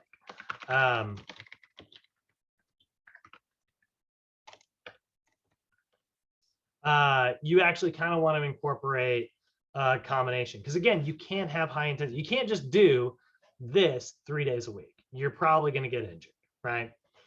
So we're going to break these down into zones for us to understand. So stage training is going to use different zones, right? So zone 1 is the steady state. That's the recovery. We could just keep this up for a really long time, 65 to 75% of your heart rate max, right? That'd be like a 12 to 13 on the RPE scale. And if I asked you to rate it on a scale of like 6 to 20, and you were like, yeah, it's around 12 or 13. Walking or jogging, right? Clients who are in and look like this, right? It's like they warm up for 5 minutes below stage 1, and then 30 to maybe 60 minutes there, just zone 1, that's it. And then we're cool down. Very, very, very, very simple. Clients in stage 2, we're getting more into that aerobic interval training. It's not anaerobic, it's not like high intensity interval training, it's just medium intensity interval training, right? So it might look something kind of like this. You warm them up below zone 1, pop them up into zone 2, recover in zone 3. There's a 1-to-3 ratio here, which is still like, that's what we're, that's a little bit more than we recommended earlier. But for beginner clients who are doing this for the first time, 1-to-3 is a really good ratio. Try to get eventually, like once you can do 20 minutes of a 1-to-1 ratio, guys, you're in great shape. Go into stage 3. That's how I like to sort of like progress my clients. So 1 minute here, 3 minutes there, 1, 3, 1, 3, 1, 3, until, you reach 20, 30 minutes of cardio. And then clients, and that's like a group exercise class, or a spin class would be a really good example of that, right? And so you use zone 1 for recovery. And then you got stage 3. Stage 3 is like your sprint training, right? This is literally working on like speed and recovery. So you might actually recover even in zone 2 if you're freaking great at this stuff. But most people will go up into zone 3 and recover back into zone 1. 3, 1, 3, 1, 3, 1. And usually you will have more rest than you'll have work. Usually you'll do like 1 unit of work and sometimes up to 5 units of rest, right? So even if you did like if you could do like a 60-second maximum intensity sprint, you would do that again in like 5 minutes. So you just recover and kind of take it easy before doing that again. That is like sprint training. Like Olympic sprinters, guys, they take like a 1-to-8, sometimes a 1-to-10 work to rest ratio. Like Usain Bolt, right? Like he'll sprint for 10 seconds and then he'll rest for like 2 minutes. That's a 1-to-12 ratio. So we really like stage training because it's going to train you to use like different sides of things. And because the sprinting in zone 3 and zone 2 is very intense, guess what it creates?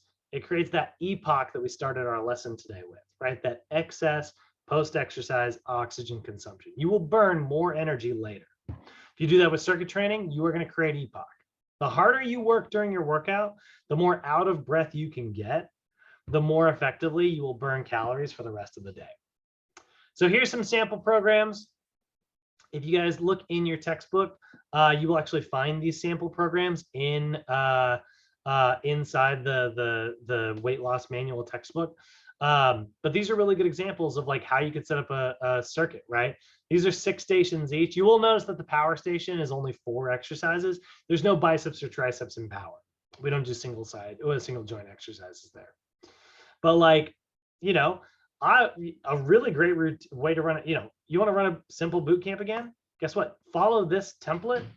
And then just on Mondays, you do this. And on Wednesdays, you do that.